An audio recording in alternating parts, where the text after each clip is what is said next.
Kamal life किचनमध्ये तुमचं सर्वांचं मनापासून स्वागत आहे। आज आपण क्रिस्पी बटाट्यापासून असा एक प्रकार बनवलेला आहे, तर तुम्हाला तो नक्कीच आवडेल। कशा पद्धतीने बनवायचा पुढील रेसिपीमध्ये बघू। मग आपण माझा व्हिडिओ आवडल्यास व्हिडिओला लाईक करा, शेअर करा, सबस्क्राईब करा। चला मग आपल्या रेसिपीला सुरुवात करूया।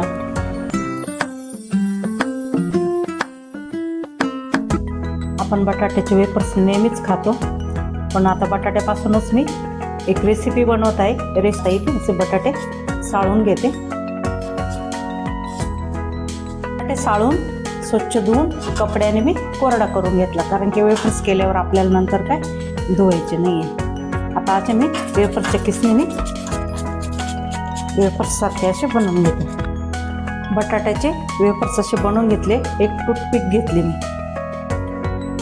असा बटाटा असा वाळवून घ्यायचा, टूथपिकला असा टाकून मागे घ्यायचा। तो आपल्याला 5 किंवा 6 बसतील असं दिशा बदलत चालायची त्यांची। एक इकडं एकाचं इकडं तोंड करायचं, एकाचं असं।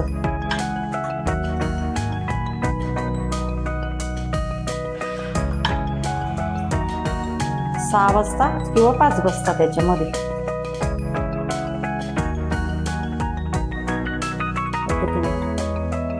टूथपिकला लावून घेते।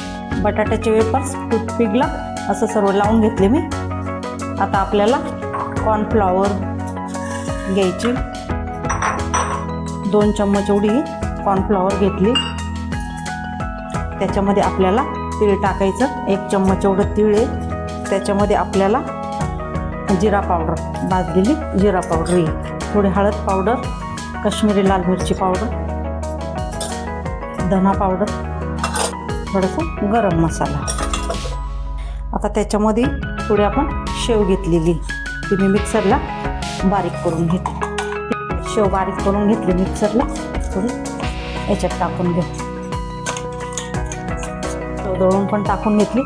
शेव का दळून टाकली का क्रिस्पी होतील ते। कॉर्नफ्लॉवरमुळे ते क्रिस्पी होताच, पण अजून पण शेवमुळं चव देतील। बॅटर आपल्याला थोडंसं पातळ करायचं। बॅटर व्यवस्थित मिक्स करून घेतला, एवढं आपल्याला पातळ ठेवायचं। आता एक टूथपिकला जे आपण बटाट्याचे वेफर्स लावून घेतलेले आहे ना, असं एक एक असं डीप करून घेऊ आपण त्याच्यामध्ये। आपलं तेल पण गरम झालंय, एक एक आपण असं तेलात सोडून घेऊ।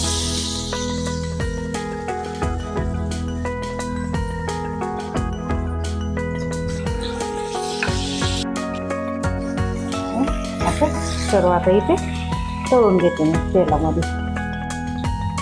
अशा हळूहळू पलटी मारून घ्यायची। आता गॅस कमी केला, थोडेसे आपल्याला क्रिस्पी होऊ द्यायचे। असं गोल्डन ब्राऊन कलर झाला ना, काढून द्यायचे। कलर बदलला आहे, असं गोल्डन ब्राऊन कलर झाला आहे।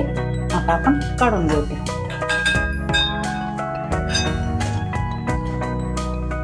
गार झाल्यावर एकदम असे कुरकुरीत होते।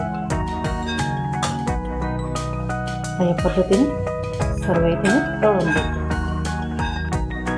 क्रिस्पी बटाटा फ्राय आपले इथे तयार झाले, कसे कुरकुरीत झाले, मस्त। तुम्हाला आवडतील या पद्धतीने तुम्ही बनवून बघा। आजची रेसिपी आपली पूर्ण झाली। माझी रेसिपी आवडली तर व्हिडिओला लाईक करा, शेअर करा, सबस्क्राईब करा।